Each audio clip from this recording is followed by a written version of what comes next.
Tout notre système s'est, pour ainsi dire, effondré. Vous êtes vraiment une des championnes en matière de salubrité alimentaire et cette cause est très importante pour moi et ma famille.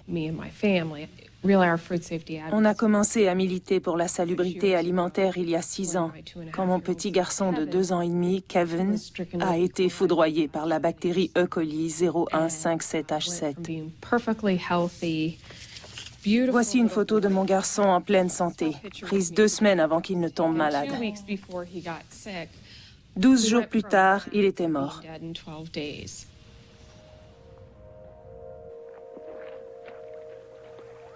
En juillet 2001, nous avons pris des vacances en famille. Avoir su ce qui nous attendait au retour, on ne serait jamais rentré. On a mangé 3 hamburgers avant que Kevin ne tombe malade. Quand on a vu du sang dans la diarrhée de Kevin, on s'est précipité aux urgences. Ils ont fait une culture de ses selles et nous ont annoncé qu'il avait contracté une bactérie E. coli hémorragique.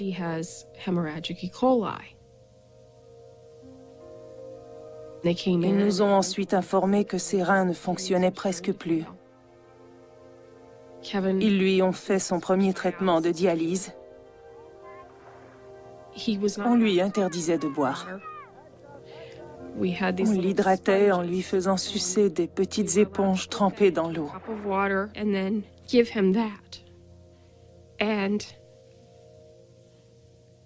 Il en a déchiré une avec ses dents tellement il avait soif. Jamais vous n'avez vu quelqu'un supplier autant. Il nous suppliait pour avoir de l'eau, il ne parlait que de ça. Il était absolument interdit d'entrer dans sa chambre avec des boissons parce qu'il ne voulait qu'une chose, de l'eau.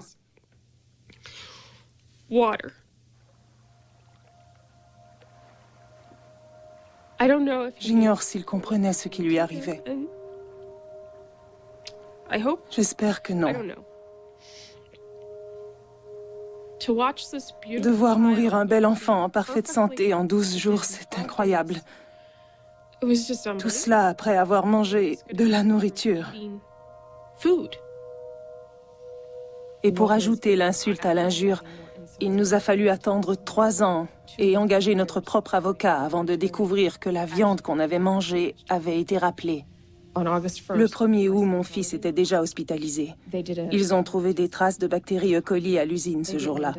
Mais ils n'ont rappelé la viande que le 27 août, soit 16 jours après la mort de Kevin.